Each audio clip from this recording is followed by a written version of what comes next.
So I just came back from the orthopedic doctor. I had broke my finger maybe 6 months ago and had to go through surgery.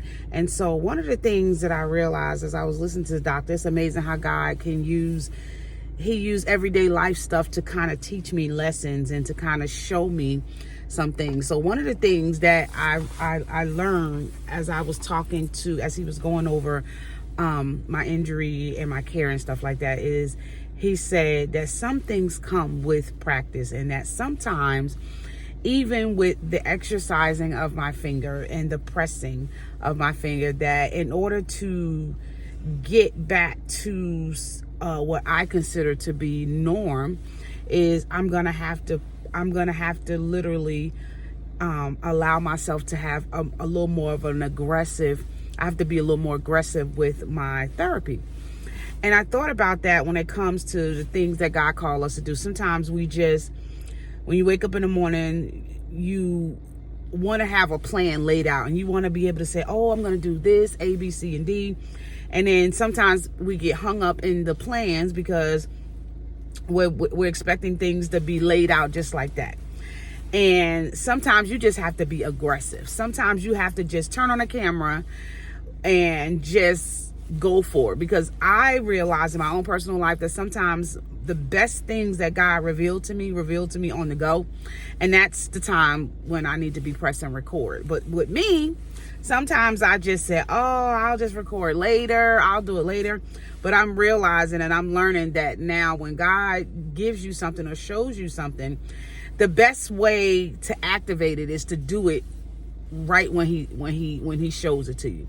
Because when he shows you the lesson that he's trying to give you in the midst of something that you go through, you realize that, oh, okay, the freshness of the lesson is kind of there. But when you wait and just be like, oh, I'll just record later, I'll just do this later, then what happens is you either forget the details or you're not as intense or aggressive with the lesson that God, or with the being able to interpret the lesson that God give you. So for those of you that God has shown you something, man, show those lessons. Get on there, turn the camera on, and help somebody else, right, with the information that you give. Because as you grow, most of the time we want to talk from a place of expertise and we want to wait until things are perfect before we start sharing the things that God has showed us. But show it as God give it to you. You know, when God reveals something to you or he shows you something that can maybe encourage, the problem is, let me tell you what the problem is, right? The problem is we want to be in control of everything. We want to control even the circumstances, right? And sometimes things don't just happen the way you expect them to. Sometimes God will do something in your life. You'll realize and recognize, oh man, this is God that showed me this, right? And then we just kind of hold back because we want people to see us in our perfection. We don't want people to see us in our progression. We want people to see us in our perfection. And it's the progression that people are looking for.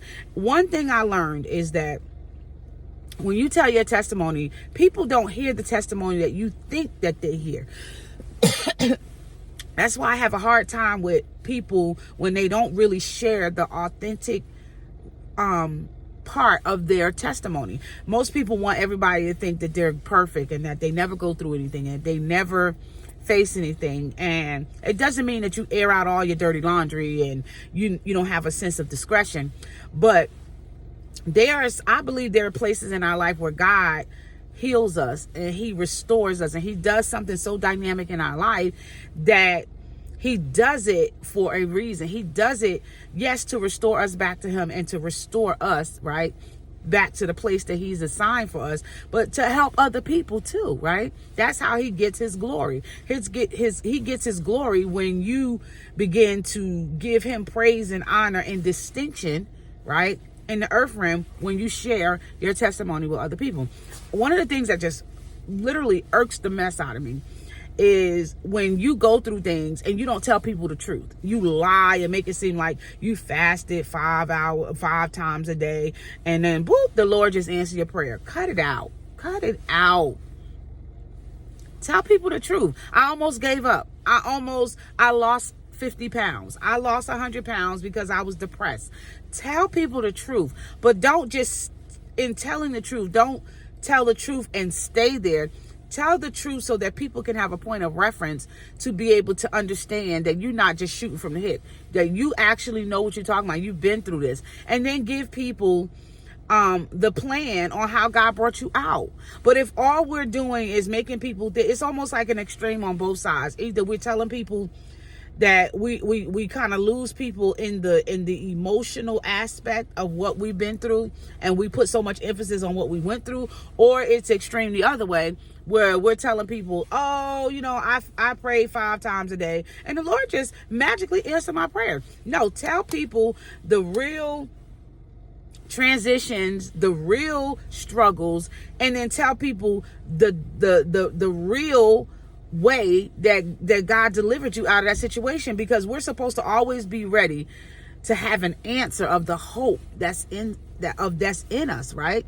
So if Christ has delivered you from any particular area of your life, right, go out. Don't just get so caught up in the emotional aspect and talking about the emotional aspect, and don't be so super spiritual that you're no earthly good, but be transparent and allow people to see the progression and not the perfection. Because if they see the perfection, the perfection, then they may look at it as, oh, I'm not going to be able to live up to that, or that may not be me. But if you show people the progression, then what they'll do is they'll take that part of your testimony and apply it to their life and use it as a source of strength, seeing what God has done for you, and having the confidence to know that he could do it for them too, because of the fact that he's faithful and he is no respecter of persons, right? And so whenever we share our testimony, share your testimony and let God use you to be transparent and show people the progression. Because people don't look at your testimony the way you do. Just because you want them to emphasize on the part that you fasted and you prayed and you did all that stuff, that's not the part that they focus on. The part they focus on is, how did you get through the progression? How did you get through in the middle where you felt stuck? I already know the beginning, and I'm struggling to get to the end because I need to know the truth about your progression. Tell people not only your strengths, but tell them the areas where God delivered you and healed you in your weakness, so that it can give them hope. Because just telling them that you did something and that you made it through something is not enough. Because there's a lot of people talking about, oh, I did this and oh, I did that, but they're not telling you the process, the progression, right? And the process is what people need to hear to get through and to fight through the discouragement. So I hope that helped you today. I will see you on the next video.